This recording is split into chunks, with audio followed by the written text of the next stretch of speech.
Hi friends, my name is Anna Helman. I'm so glad you're here with me today.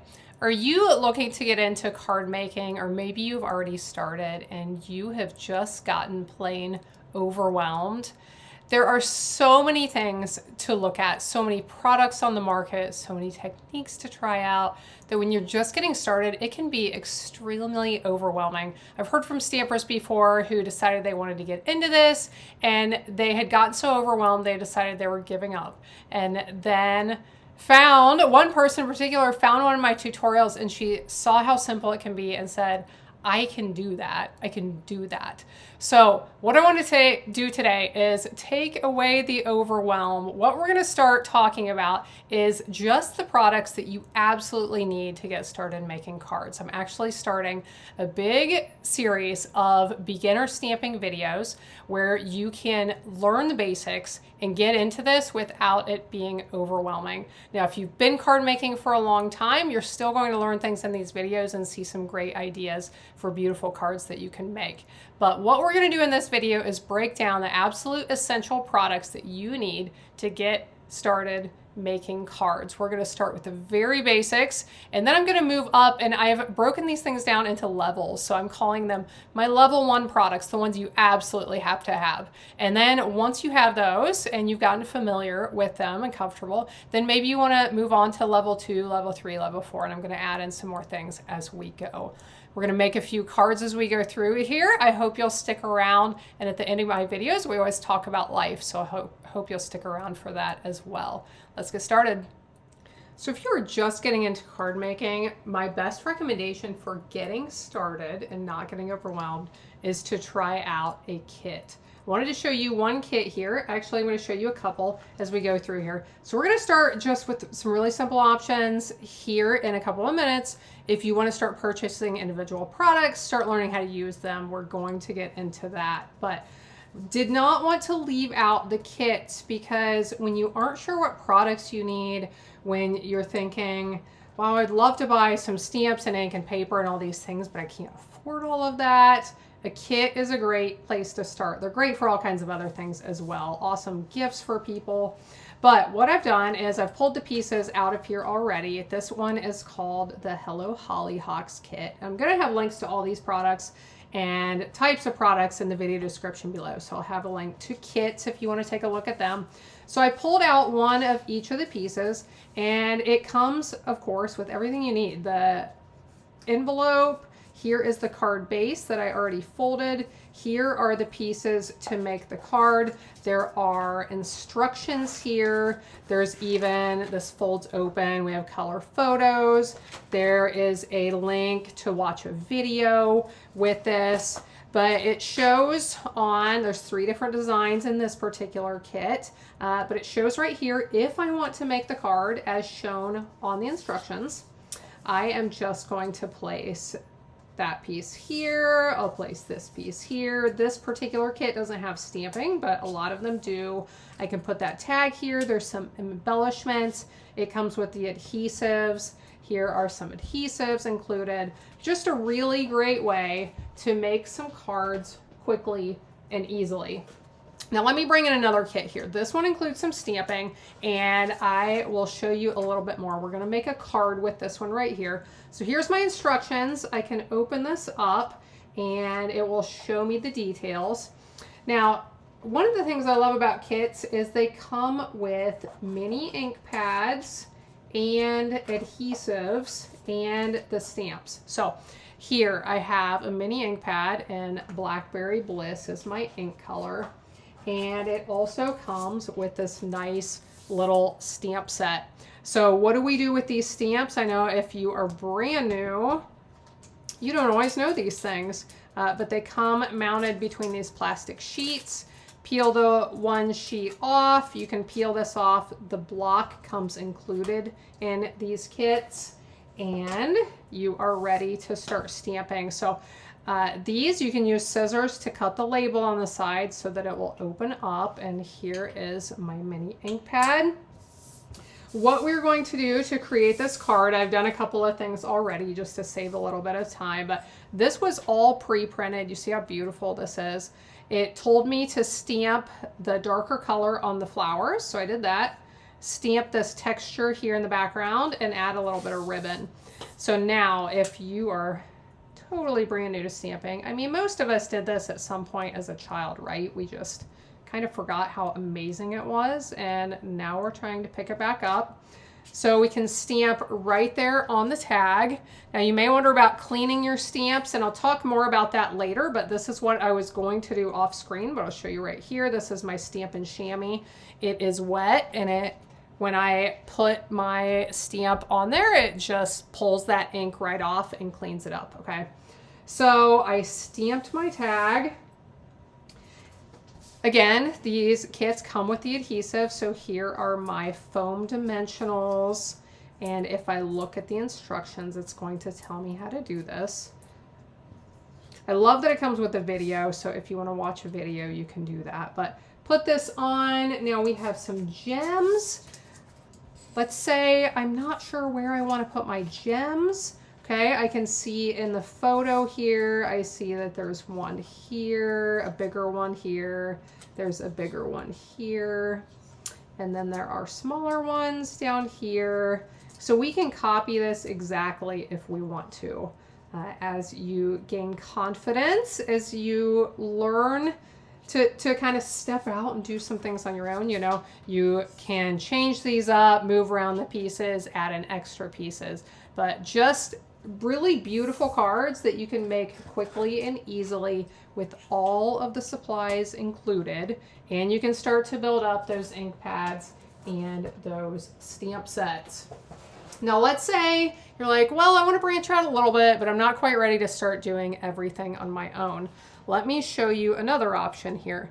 And these are products that you can basically pick and choose and start to put some things together to create on your own. So here are some pre-printed card and envelope packs. And I've pulled some of them out because I have created some cards with these. I'll show you here in a second, but this is an option. These are some really pretty gold ones. Here are some with different patterns and designs. So you could start with something like this and start to add in some products such as pre-printed card packs. So here, this is one called Thoughtful Journey, Memories and More card packs. And I'll show you a couple of cards I created with these in a second. They already have some things printed on them. They are double-sided with both patterns and greetings, words actually put on them. Here is another pre-printed card pack. So these come in a lot of different colors and themes.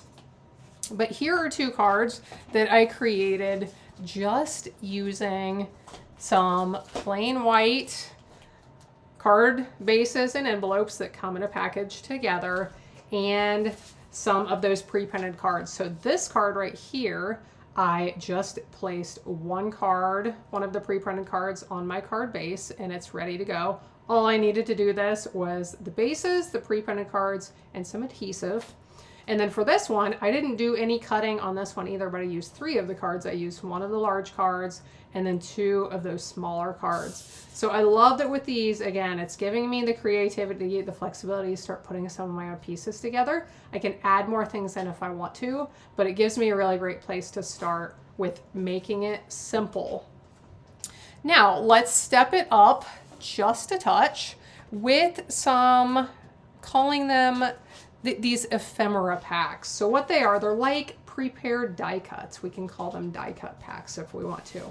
But I have 4 different sets here that are, if you can see these close enough, they are printed. They're already die cut out, and all I have to do is pop them out of the sheet and they are ready to use on my cards. So as I flip through here, we're going to see a lot of different things. These come in different themes. This is one. We have all kinds of fun things in here. Okay, love that cactus, the coffee mugs. Here, this one is more tags. We have a lot of different flowers in this pack.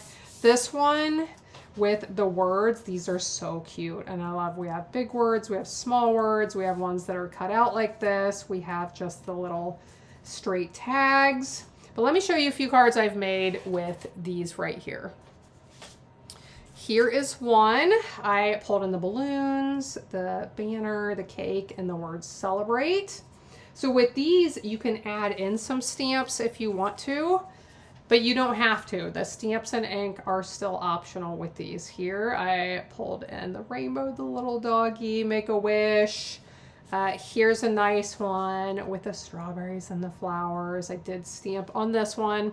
And last but not least, I wanted to show you one with these beautiful gold cards and one of those lovely flowers. And you make life so rosy. So kits are a great way to start, but if you find you enjoy this hobby, it's probably not going to take long and you're going to be wanting more creative options. So let's start with my level 1 products of what you really truly need to get started stamping, and we'll make a few cards with them. So first, you need some stamps, okay? We're gonna use this particular stamp set for a couple of cards here in a few minutes, but you need some stamps. You need at least one acrylic block, and chances are as you get going, you're going to want several in different sizes. You'll need some ink, so you can start with the mini ink pads like what I showed you come in the kits. You can purchase some of those. You can purchase some of those that are uninked and ink them yourselves in the colors that you want, and then you'll have the ink refill bottles on hand. Or you can go ahead and start with nice large ink pads that are a great investment for your stamping collection. You will need either some cards and envelopes or some cardstock to make your own. And as a little bonus, I decided to put a little bonus on here. Let's say you're making some super simple cards. As a fun bonus, you may want some kind of embellishment like some rhinestones or some wink of Stella. So let's take a look at these and let's make some really simple cards.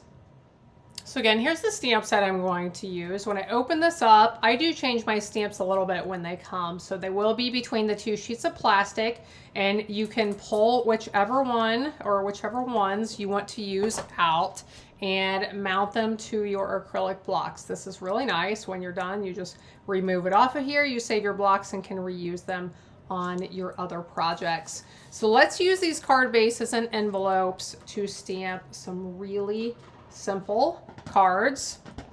And keep in mind, as I'm showing you these, you can always step them up and make these same cards more elaborate. So you could add more pieces, you can add more parts. Actually, as we go through today's tutorial, that is what we are going to be doing. We'll take some of these super simple cards and make them just a little bit more detailed. Okay, now I'm going to use this happy birthday stamp right here with a darker color of blue, and we have a very, very simple card. Now I've already stamped the envelope to match. So here you can see we have a coordinating card and envelope. Everybody loves that. Now let's stamp one other one. I used the same stamp set and I already stamped this in several different colors. What I want to do is add some hearts to it. So I'll bring in another color of ink. Here I have some Melon Mambo ink, and I wanted to make this one just really fun and bright. It could be for a teenager, it could be just for a friend, and just wanted to add a few hearts to it right here. So here you can see that we can create cards just with one stamp set, one or a few colors of ink, and basically that's it. I haven't cut anything, I haven't done any layering.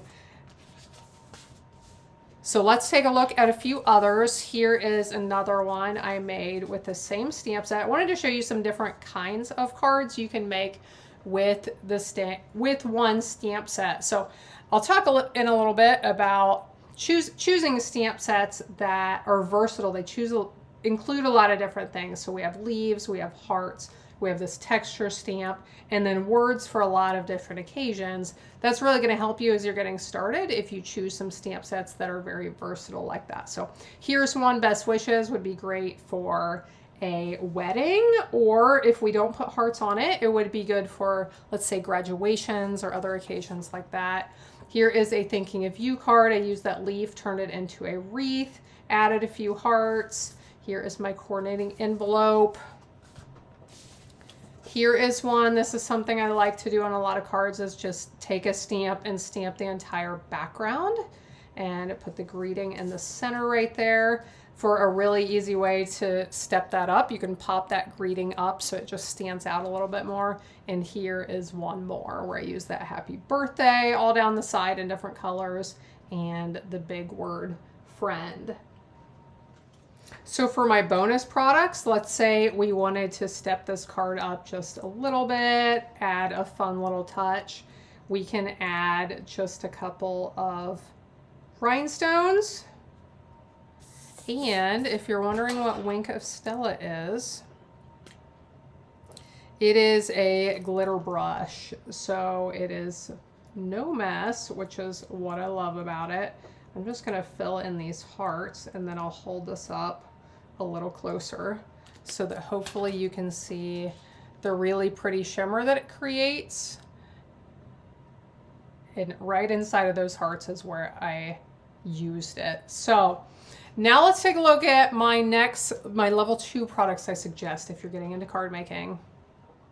So the next group of supplies I really recommend adding into your collection if you want to get started with this includes these. We have cardstock, a paper trimmer, and I do not suggest buying the cheapest paper trimmer you find. There are a lot of bad paper trimmers on the market, so you want a good one that is actually going to help make your job easier when you're making cards. A bone folder, some good scissors, and my preference is a tape runner, but some people also prefer to use glue. Now, as a fun bonus for this group of products, I suggest some foam dimensionals, which I already showed you in those kits, to pop up your greetings or certain pieces. Now let's look at a few ways to use these products. So what we're going to do is take this card and turn it into a little bit more advanced card. And we're going to do that by cutting some pieces of paper and attaching it to a card base that I prepare myself. So I am using my trimmer here. One of the things I love about my trimmer is that I can score and cut paper with it both. So what I'm going to do is move this cutting blade out of the way. I line this up 4 1/4. And if you have questions about the lines on my trimmer, I have marked it up to make it easier to cut my card bases and my card mats. I'll have a link in the video description below where you can get some more information on that. Okay, so I turned it sideways, I lined it up at 5 1/2, and I cut, and now I have 2 card bases which are scored right in the center, and I have those prepared. Now I am going to cut another piece that measures 4 inches by 5 1/4. This is the size that you will want if you start cutting card bases or pieces for the insides of your cards. This is a pretty standard size that you can use for that. And then I want to cut this piece off of the card that it's on so that I can attach it to this other piece. So I am going to cut this 3 3/4 by 5. And we'll cut a little bit off of each side so that it's still somewhat centered.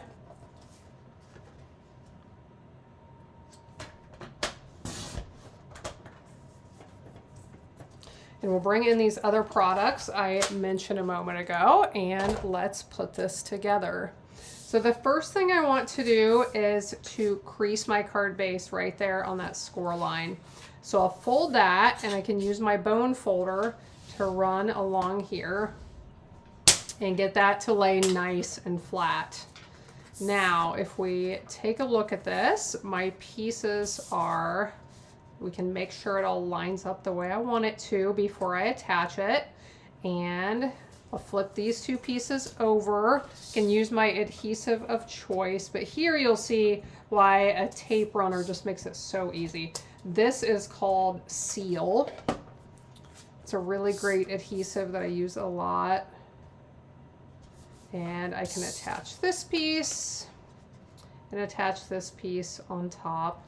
And we have a really nice card that we just created by cutting our own paper. We used our own stamps and ink, just a really simple card to get started with. So a couple of things to keep in mind about cardstock and envelopes and card bases that you choose. You definitely want to keep in mind the quality of these. You can take a look at the weight if you want to. All the products I link to, the papers are really great quality. And what I found way back in the day when I first started making cards, I found this website I started ordering some things from, and I ordered all these card bases and envelopes, and when they came, they were very poor quality. I feel like you could almost see through the envelopes. They were so thin. And the cards, when you make a card and someone wants to display it on their counter or desk or bookshelf, you want cardstock that's heavy enough that it's going to stand up straight and it's not going to sag.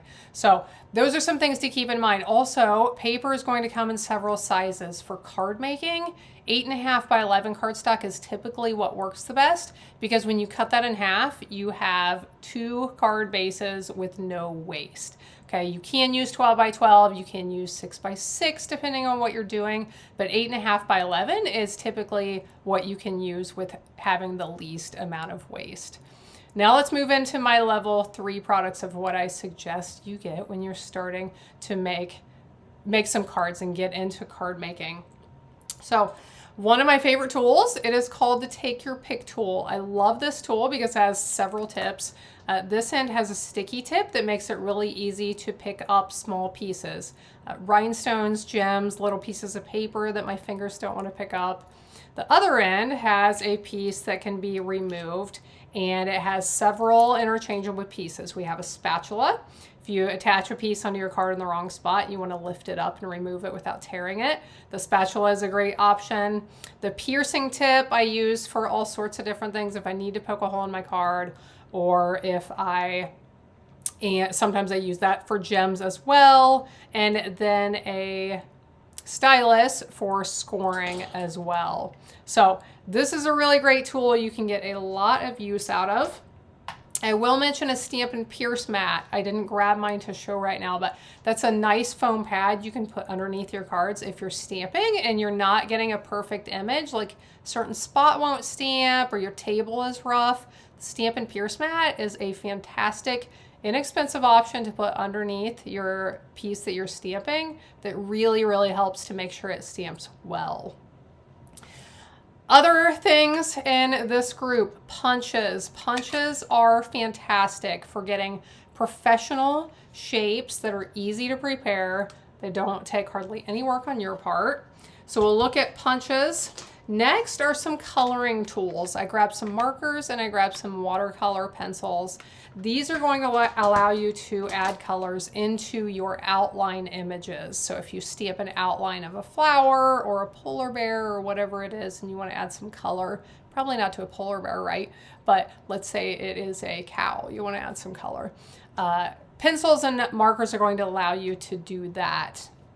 Other things, a few extra adhesives. Glue dots are a great recommendation that you're going to see here in a minute why they're useful. If you haven't already added some glue in, I do highly recommend some glue for certain uses. And you definitely need a way to clean your stamps. Sometimes when we're getting started stamping, we use baby wipes to clean stamps, and over the years I have become less and less fond of this for various reasons. One, you end up with ink all over your hands. Two, you end up with those little fibers from the baby wipes all over your stamps. Then they get on your ink pads. There's just a lot of reasons I'm not a huge fan of that. So you can just use a paper towel with some water if you want as you're getting started. But as you get into this, you'll probably want a little better options for cleaning your stamps. What I use most of the time is my Stampin' Chamois. It dries out in between uses. When I need to use it, I just wet it down. And it used to be pretty and purple, and now it is full of ink, as you can see. I keep it in an empty stamp case, and when I'm not using it until it dries out, I do leave this open so that it doesn't stay closed and damp, because it can draw kind of like a mildew if you keep it closed up like that. But I love this. I just wet it down. When I need to clean my stamps, I just press it against here just like this, and it works amazingly. Now I do have another tool I use on certain occasions when I'm doing like a ton of stamping. It's called my Stamp and Scrub. Has two sides. There's a little raindrops up here and a sun here.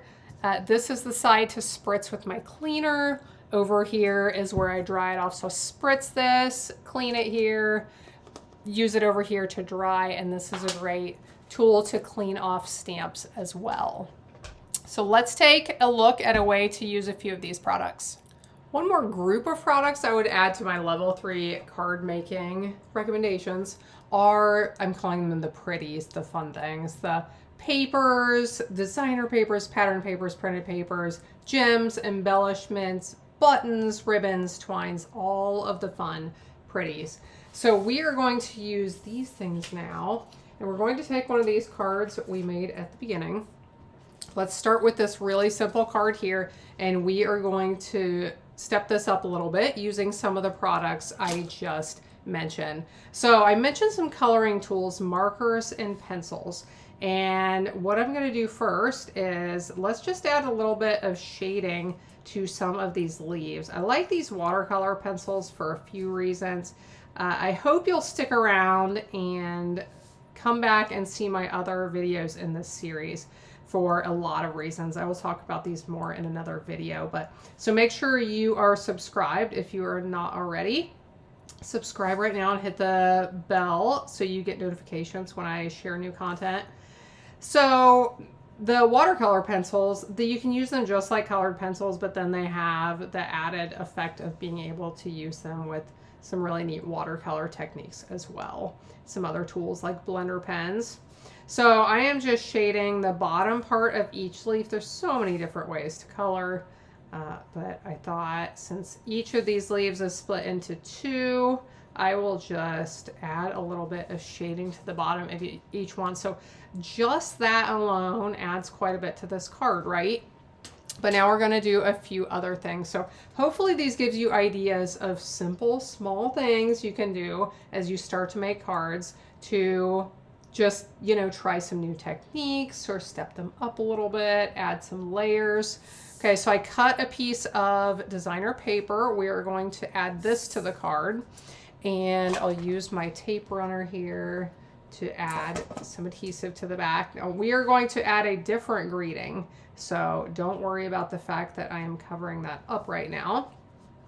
So I already stamped the happy birthday again. We talked about punches. Punches are one of my absolute favorite things for quick and easy cards because it is that easy right there to make a really neat shape, something nice that I can pop up. Anytime you're adding layers to your card, that really helps it to look more, you know, more professional, more like you put more time and effort in. And punches, how much work was that for me? That was so easy, but it really adds a lot to the card. So I am going to add some of my absolute favorite, love these things, the foam dimensionals to the back.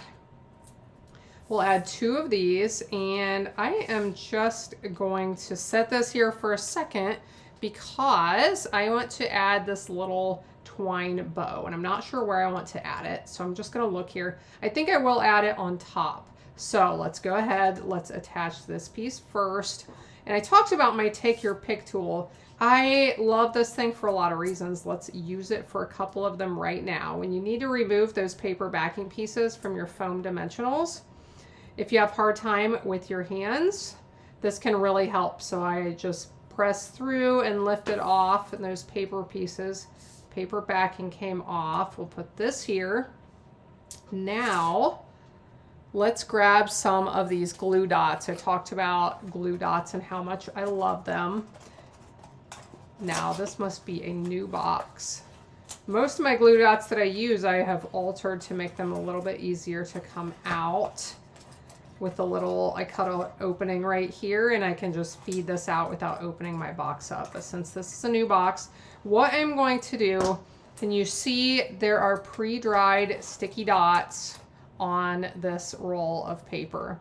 So these are perfect for bows. When you make a bow and attach it to a card, typically you don't really want to put some glue on there and then hold your bow with your finger for, you know, a minute or two until your glue starts to dry. So what I do is use these pre-dried sticky dots.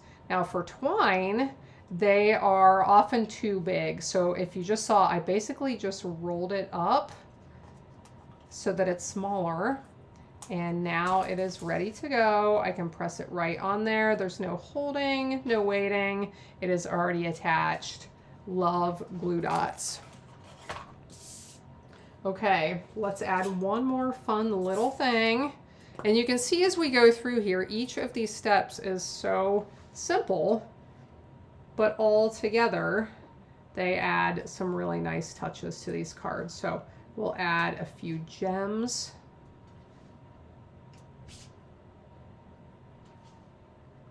And let's bring our pre-stamped envelope back in so you can see what we have created with these products.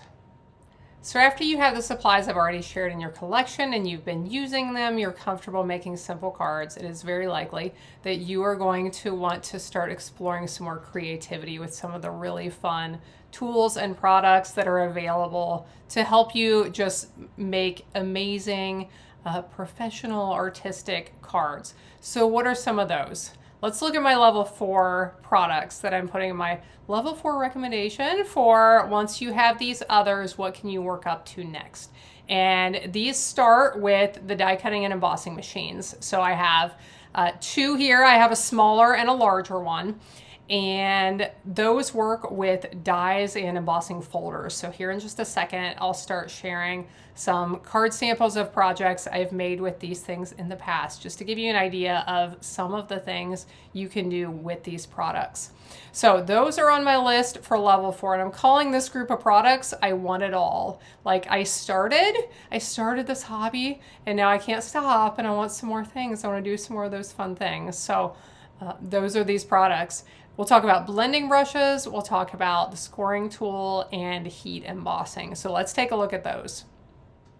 Here's the small die cutting and embossing machine that I use, and I'll share it with you quickly. I am going to talk about die cutting and embossing more in depth in a future video in this series. So you can hold on and watch out for that, but I'll show you. So this one, I love that it folds up. So it makes it easy for travel. It makes it easy to store in my craft space if I want to fold it up so it doesn't take as much space, but it opens up like this.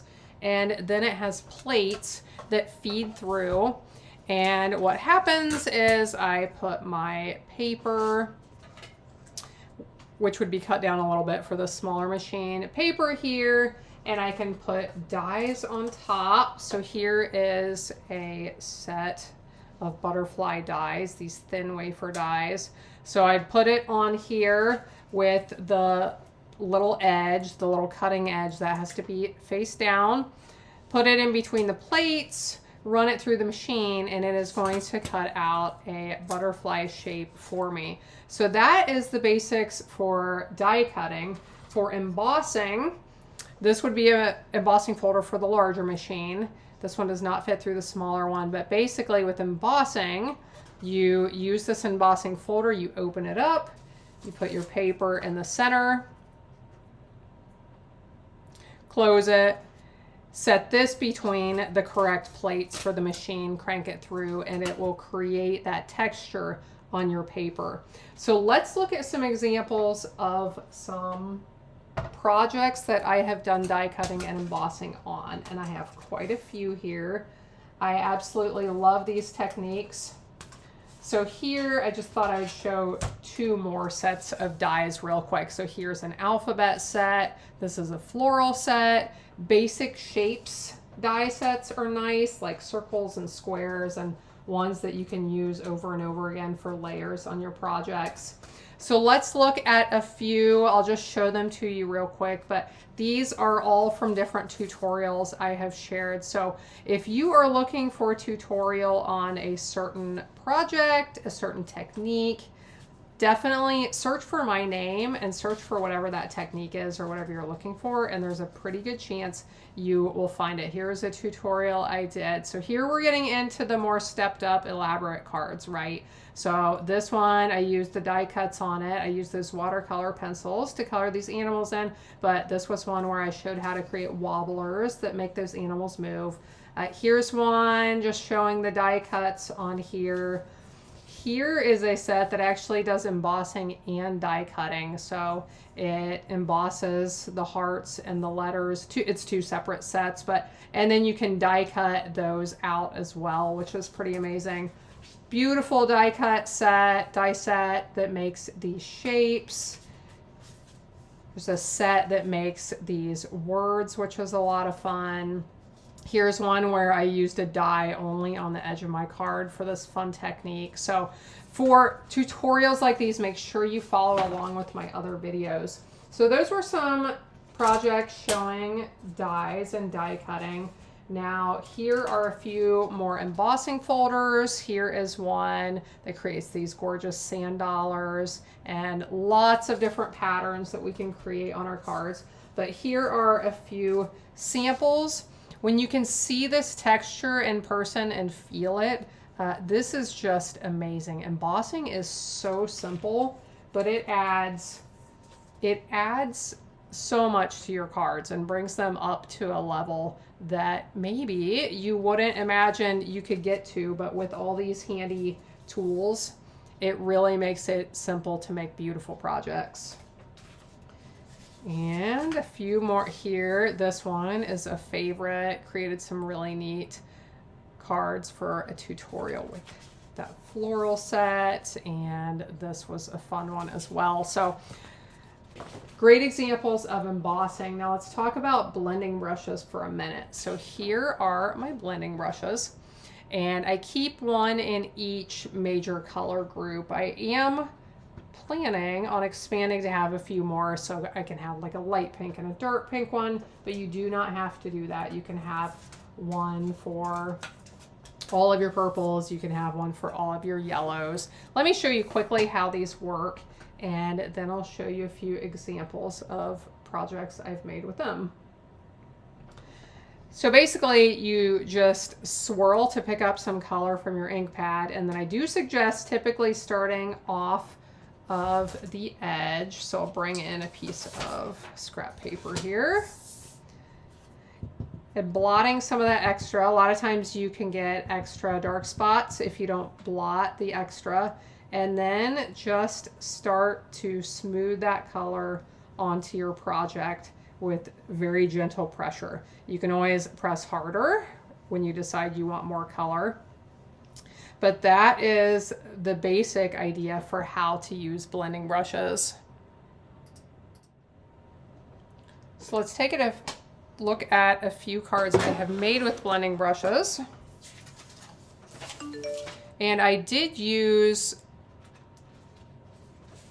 stencils and masks on some of these. So here are a few that I actually used a mask and I blended over the top to create that color. Same thing with this one. I had punched out that leaf from a piece of paper and then I blended inside of it to create the color. Same with this leaf one. Here I added this color and this color around the edge with my blending brushes.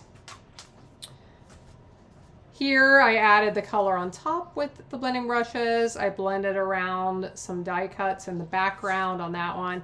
Here I get into some really fun techniques sometimes. I actually blended onto the embossing with this one, and I blended onto the embossing folder before I embossed my paper with this one. Here's another one. I applied that color over the top with the blending brushes, and another one with the embossing over the top. Now let's look at the scoring tool. So there are a lot of scoring tools on the market. I am very partial to this one because it is large in size. It is a little bit, it's about 12.5 inches by 12.5 inches in size. So what does a scoring tool allow you to do?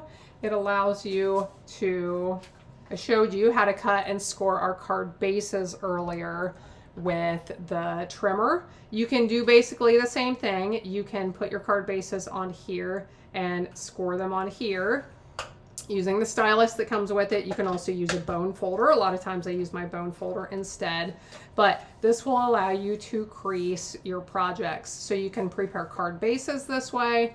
if you get into making fun fold cards that have all different kinds of openings, different ways they open and fold, you will definitely want to go to the scoring tool for that. If you get into making 3D things like treat bags or treat boxes, good scoring tool is really helpful. Now, even if you don't do those things, I'll show you some ways that you can use the scoring just in a decorative way on your cards. So hopefully you'll be able to see this. I know it's a little bit tough depending on the lighting here, but here I created some decorative scoring on all of these cards. So I just did that in the background. I added my stamping over top, and that's a really simple thing you can try on cards. If you have a scoring tool or you decide to add one to your collection, just a simple thing that you could try on the backgrounds as well to make some really unique cards. This was a beautiful stamp set I've gotten a lot of use out of. Here we have one with the embossing in the background and the decorative scoring here. So that's a way to use the scoring tool. And let's talk about heat embossing for just a moment. So heat embossing is different than the embossing we already talked about, which is dry embossing, if you are ever confused about the difference. So for heat embossing, what we're doing is taking a very thick, clear ink. After we have stamped our image, we sprinkle some powder over the top. So this powders come in different colors. We might use white or black or clear or gold or silver. After the powder is clinging to that area where we have stamped, we use a heat tool to heat the powder until it melts. And the end result is amazing. Share some cards here with you that I have done this on. And here are two. I'll move these around to see if you're able to see the glossy accents. Can you see that on this card, the white areas are glossy? So those are the areas that I embossed. And then after they were embossed, I actually did another technique on these, which was watercoloring. Let me show you some others where I just did the embossing and just left it as it was. So for these, I was using some specialty paper in the background, some nice die cuts, and I wanted my greeting to match that gold. So I stamped with the Versamark ink, I sprinkled my gold embossing powder over the top, and then I heated that up with my heat tool. There are some more tips for making heat embossing go well, and using an embossing buddy is one that's very important. Search for my name, search for heat embossing, and you'll find a great tutorial video where I talked all about my tips and tricks for heat embossing. So how are we? Are we excited? Are we overwhelmed? Are we thinking, oh, I need to go back to the beginning, this is too much, I can't handle this? Or, oh my gosh, I want it all, I love this, and I want to do this. For a lot of us, we learn about this, we see the techniques, we see the products, and we want all of it. But the reason I made this video is to break it down because it's so overwhelming and the cost can add up. Now, in some of my future videos, I will talk about cost savings. I'll talk about some things like, well, how can you substitute some things if you don't have this? And I really want to help you get started with card making if this is something you think you would enjoy. So, level 5 products. We covered level 4, which was, I think I called it the wrong thing earlier. Level 4 was supposed to be, I can't stop now. Level 5 is, I want it all. I officially want it all. So level 5, I'm not going to go into detail on now, but it's all of the extra fun things. The water painter, water brushes, chalk pastels, blender pens, masks, masking paper, embossing paste, watercoloring supplies, all of the fun things. And if you want more details on any of those, click on my channel name below, go to my channel, dig through my videos. I have a card making techniques playlist where you can find tons of videos on all different kinds of techniques. So I hope you'll take a look at those. So what's next? After you have all those things, at some point, you are going to realize I need to be organized. I need to do some things here with organization. So I wanted to quickly mention organization. I'm calling this level 6, but if you can get organized before you acquire a whole lot of supplies, then that's better, and you can stay organized as your supplies grow. So just a few highlights of some of my organizers. And this is one, my marker and ink pad storage here. I love this because it holds both of those, my ink pads and my markers. And I can store some things on top. Because of my shelf, I can't, but the way those are made, you can store extra things on top, like your ink refill bottles. So that's great. Paper storage, love my paper storage. I'm gonna have links to all these things in the video description below if you wanna see where I got these products. My ribbon storage and my die, one of my absolute favorite things is my die storage, the magnet cards that I have on the ends of my paper storage. I do also store all of my overflow dies this way on magnet cards. It makes them really easy to pop out and use when I need them. But I use my most used ones, my basic shapes. You see a lot of my circles and my rectangles and my basic shapes that I use a lot back here behind me. There's so much more I wanted to cover that I didn't get covered in this video. Make sure you are subscribed. Once I've created all of these videos for these Get Started Stamping, Learn to Make Cards, this whole series, I'm gonna have links to all of the videos in the video description below, so you can walk right through all of them in order if you want to. I have so much more to share, things that I wish I knew when I started stamping, ways to save money, ways to stop being frustrated because my products don't coordinate or I don't know how to use this product, whatever it is. So many things more that I cannot wait to share with you. So at the end of my videos, we talk about life. This is something I've started here in the last several months. And for this video, I thought I would just talk a little bit about myself. I've never really shared a lot about myself. Kind of a private person. I don't even post on social media really.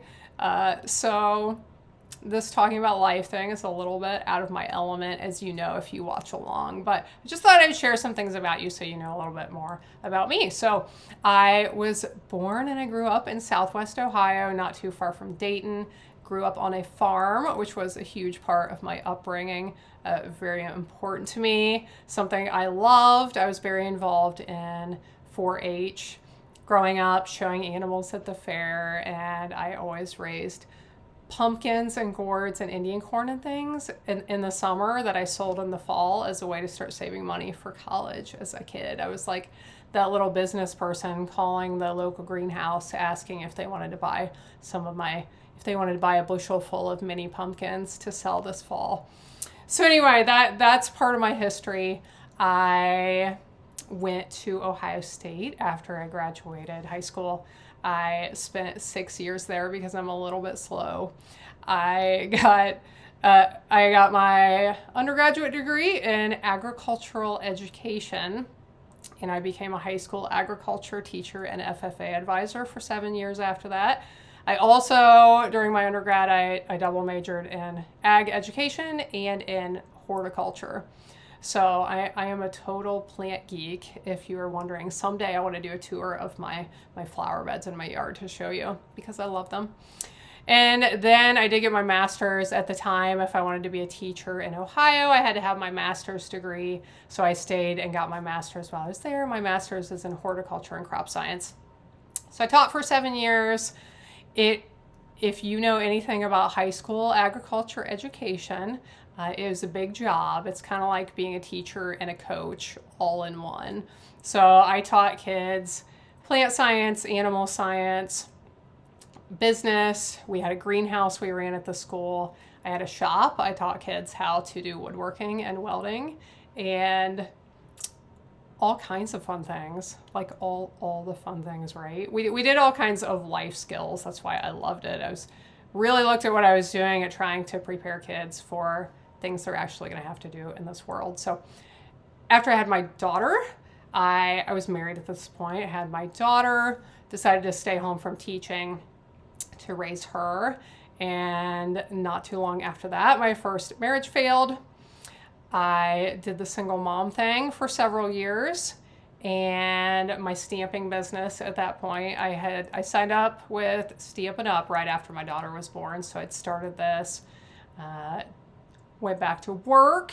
I was an educational, what was my job title? I don't know. I did receptionist duties, and I was an educational program person at the local soil and water conservation district, if you've ever heard of that. Many of you, I'm sure, have not.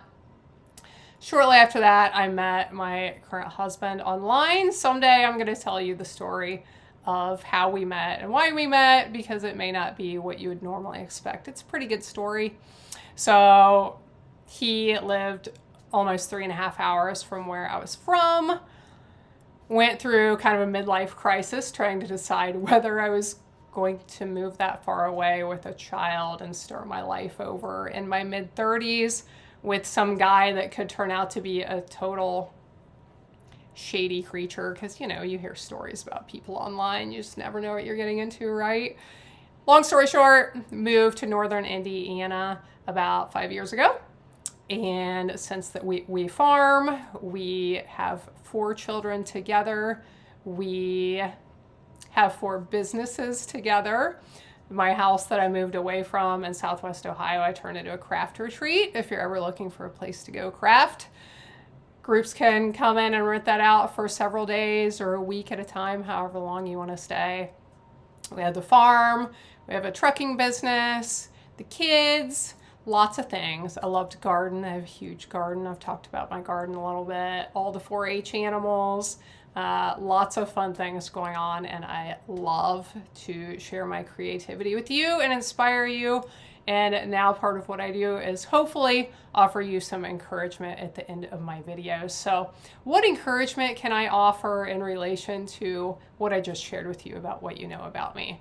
I'll offer this. And so many of you, you know so much more than me. You've experienced a lot of life that I haven't experienced. So I don't know what I can offer sometimes to help, but I'm sure many of you can agree with this. If you would have told me 10 years ago, 20 years ago, 30 years ago, where my life would take me and where I would end up, I would not have believed you in a million years. Wouldn't have believed it in a million years, right? Like, I know I'm not alone here. But here's the thing. Faith is what has gotten me through my life. Faith is what has gotten me to this point. And I know that the Lord has put me where I'm at and brought me through the things he has brought me through for a reason. And this plan is so much better than the one I would have made up for myself. So when we're going through crazy things in life that we don't understand, sometimes we should stop and look back at where some of those past crazy things have brought us to, like, wow, that really did bring me to a good place, even though I didn't like it at the time and I didn't know what was happening.